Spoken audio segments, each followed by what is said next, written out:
Chapter 4. It was harder to carry Johnny in an empty iron pot than Anne had imagined.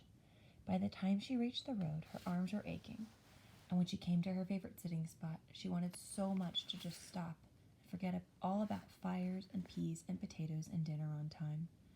It would be a perfect morning to sit in her half-circle of trees and look down the road and dream.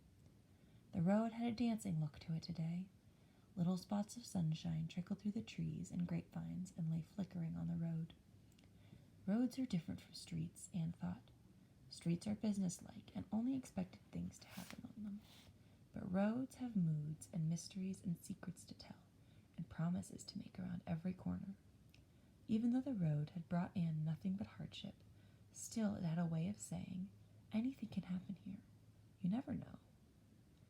Right now, Anne couldn't go on with such dreamy thoughts and ignore her arms 1 minute longer. She wasn't even halfway to Uncle John's. She couldn't help it. She would have to stop and rest. Anne dropped down under a chestnut tree, put the pot down beside her, and let the baby lie in her lap. What a wonderful relief it was. She would have to stop more often, she decided. Yet all the time the sun was climbing higher in the sky. When the sun reached the top of the sky, and before it started to slide down the other side, it would be dinner time. The men would put down their tools and walk home. Anne started to get up. Then suddenly she laughed. How silly she had been. She didn't need to carry the iron pot at all. She could borrow one from Aunt Mary. Then she could leave Johnny with Aunt Mary, and she would have only Johnny to carry one way and only the pot to carry the other. She was looking for a place to hide the pot until she could come for it another time, when over the rim of the hill came the sound of hoofbeats. A moment later, a great chestnut-colored horse climbed into sight.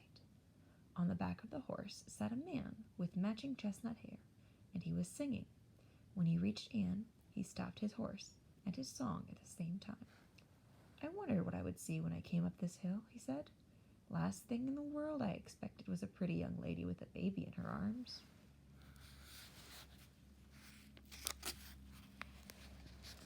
Anne smiled, realizing that she was as much a surprise to this young man as he was to her. And then she went on smiling, because he was that kind of man. He was young, not much older than Daniel, with a shower of freckles across his nose and a face that seemed to take part in whatever he was thinking. Before she knew it, Anne had told him who she was, where she lived, where she was going, and that the fire was out. Suddenly she remembered that her mother had said always to be careful of strangers on the road. A man traveling alone could be a hunter or a settler, or he could be a horse thief. Oh, you're not, are you? Anne asked in alarm. You're not a horse thief? The young man threw back his head and laughed, his freckles dancing like spots of sunlight. He swung down from his saddle and made Anne a bow.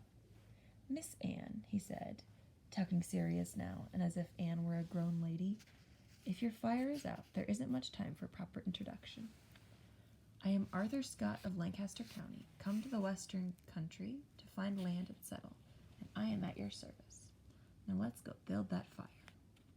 Anne thought it would be nice to drop a curtsy to show she knew about proper introductions, and she never really believed he was a horse thief. But a curtsy was rather difficult to manage with a baby in her arms and an iron pot hanging from one hand. Besides, Arthur Scott was already helping her up onto his horse. He had taken the baby in one arm, and now he was leading the horse up the hill toward the Hamilton cabin. Riding home on Mr. Scott's horse, Anne felt more like a queen than a barefoot girl with peas and potatoes to cook. It was partly the way Arthur Scott talked that made her feel like that. He didn't treat her as if there were lots of years between them, the way most grown-ups do. He talked sometimes as if she were just as old as he was, and sometimes as if he were just her age. At the cabin, using his own tinderbox to start the fire, Mr. Scott seemed just as eager as Anne to have dinner ready on time. It won't take long now, he said, fanning the flame high. Anne stepped out the door and squinted up at the sun. Yes, there would be time. She hurried over to the fire with 2 large pots filled with water. Arthur Scott helped her hang over the flame, and then stood up, grinning. I don't know why your folks need know anything about the fire going out, he said. Why don't we keep it our secret? You mean you won't tell? Anne asked gratefully. Mr. Scott's eyes twinkled as he leaned down close to Anne. Never, he whispered, and suddenly they were both laughing like fellow conspirators. That is, Mr. Scott went on, if you'll put my name in those pots while I walk up to your father's fields and make the proper introductions. In the western country, putting someone's name in the pot meant he was staying for dinner. Other travelers had stopped from time to time at Hamilton Hill for a meal, but never anyone like Arthur Scott, Anne thought as she watched him stride across the clearing into the lower field, where her father and brothers were working. Anne wished there was something for dinner besides peas and potatoes and Johnny cake. If her mother got back in time, maybe she would make some wonders. The thought of her mother's fried wonders dipped in sugar, those delicious brown cake rings with holes in the middle, made Anne's mouth water. Maybe they could even make dinner very special, Anne thought with mounting excitement, and use Mother's linen tablecloth and china plates with the little lavender flowers on them. Frontier folk generally didn't have anything this fancy, but because Uncle John had first settled Hamilton Hill 3 years ago, her father had made several trips back and forth and somehow had found room for them. They had been put aside for a party someday, and Anne decided that this was a perfect party day. In fact, the more she thought about it, the more partyish she felt, and all at once she knew something she could do right now.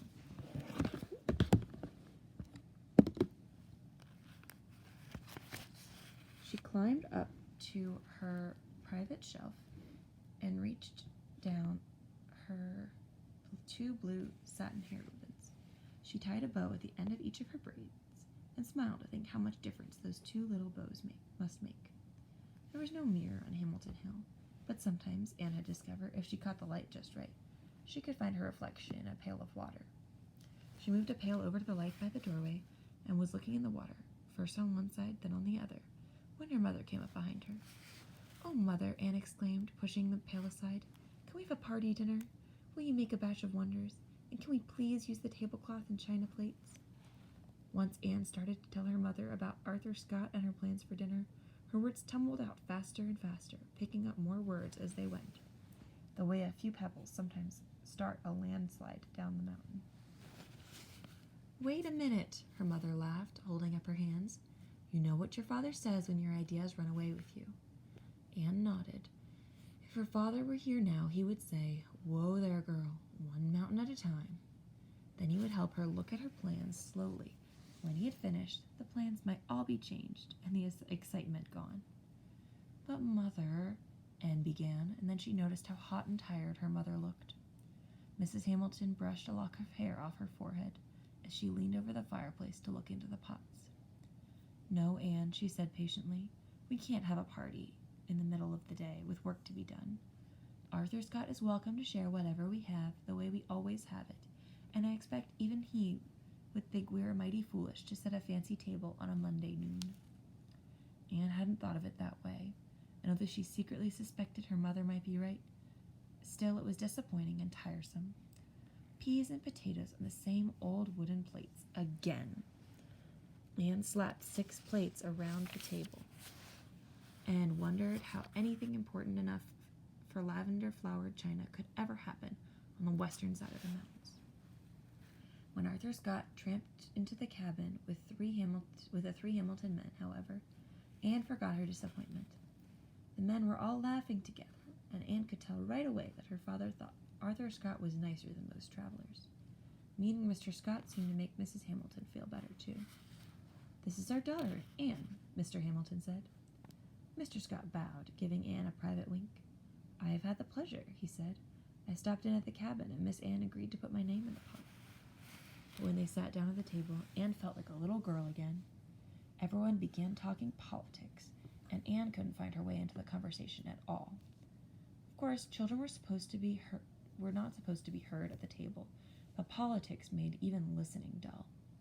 Anne let her mind wander off by itself until something Mr. Scott said suddenly made her take notice. He was talking about the war that was just over. "When I was at Valley Forge," he said. Without thinking, Anne jumped right into the middle of his sentence. "Were you a soldier at Valley Forge?" Even if Daniel did scowl at her for interrupting, Anne didn't care. As far back as she could remember, She had heard stories about the terrible winter at Valley Forge, but never before from anyone who had been there. I was only 13 years old, Mr. Scott said. They wouldn't take me as a soldier, so I drove an ammunition wagon. Anne stole a look at Daniel. He was still scowling. He stepped warningly on her foot under the table. Anne moved her foot aside and turned again to Mr. Scott. "How were you ever brave enough to stay all winter?" she asked, hoping no one would stop her. "Anne, you forget yourself," Daniel began, but Mrs. Hamilton put her hand quietly on Daniel's arm and leaned forward to hear what Arthur Scott had to say. Mr. Scott spoke slowly, as if he were sending his mind back 6 years to remember just how it was. "I guess I would have been ashamed to quit when there was so much bravery all around me. I remember a girl," he said, speaking directly to Anne, "who wasn't as big as you are. Her name was Rachel Peck, and she lived nearby. All winter she used to save food from her own plate and make gingerbread every chance she had. She would walk through the snow up to her knees to bring that food to the soldiers." Anne swallowed hard. She would have done that too, she thought. If she'd been there, she would have gone the snow up to her waist. She moved to the edge of her bench. "And did you ever see General Washington?" Arthur Scott's face lightened up. "Yes," he said. "Whenever our courage began to peter out, General Washington always seemed to know. We would suddenly find him there in the midst of us, and all we had to do was look at his face to remember why we were there. I never could figure out how just looking at a man could make a person feel bigger and better and stronger, but that's the way it was. A soldier would go through a heap of suffering to keep from disappointing General Washington." Anne found herself feeling all trembly inside. It was almost as if General Washington stepped into the cabin, impossible as that was. General Washington belonged on the other side of the mountains, where all the excitement was, where important things happened, things that would get written down in history. Anne pictured General Washington as he must have been at Valley Forge, riding a white horse, or perhaps walking through the snow. Nothing about him was very clear except his face. Even though she had never seen a picture, she felt sure now that she knew just what General Washington's face looked like. She was so deep in her thoughts that she didn't notice that dinner was over, and that while the men were standing in the doorway, talking, she was sitting at the table, alone. Then she thought of one more question. "Mr. Scott," she said, and jumped up from the table and ran to the doorway. "You are going to stay for a while, aren't you?" Anne didn't know what the men had been talking about before she interrupted. All she knew was, all at once, it was very quiet. Daniel was standing on the step in front of the others. The silence seemed to be more because of Daniel's sudden thunderous look than because of anything Anne had done. Daniel turned on her. "If no one else will correct you, I will," he said, his eyes flashing. "You've done nothing but interrupt your elders and act as if you had never been taught otherwise. You've lost your Eastern manners, Anne Hamilton, and talk as bold as any common Western girl." Daniel turned his back on the group. He had said his say, and even the way he held his shoulders showed that he knew he was right. Anne cringed. She didn't dare look at Mr. Scott. The silence seemed to grow so thick she felt choked by it and wanted to run away, far away. But then she felt a hand on her arm, and there was David. He had stepped back beside her and was grinning and winking and secretly pointing to the pail of water Anne had left near the door. He put his finger over his lips. David was going to try to catch Daniel in some fault-finding. Mr. Hamilton stepped back and whispered something in Arthur Scott's ear. All at once, the silence of the door stopped being unfriendly, and Anne put her hand quietly in David's. "I haven't noticed anything wrong with Western ladies," David remarked innocently, reaching down with one hand toward the pail. "They are not ladies," Daniel snapped, his back still turned. "The only ladies here are those fresh from the East. Most girls who have been here a spell shed their manners with their shoes, and I don't want any sister of mine taking on unbecoming Western ways." Daniel started to stride away when all of a sudden there was a great hoot from David. A pailful of cold spring water hit Daniel square in the back, dripping down his collar, rolled down the length of his sleeves, and settled in a pool around his feet. Daniel swung around to face David. He must have said some angry words, but no one could hear them. Everyone was laughing. David was shouting that this is what happened if you found fault with Western girls and Western manners.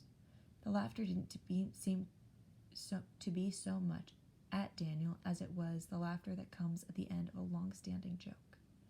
Daniel, as he calmed down and shook off water, had to admit he had been caught fair and square. Mr. and Mrs. Hamilton and Arthur Scott smiled as they watched the two brothers spar, half in play, half in earnest.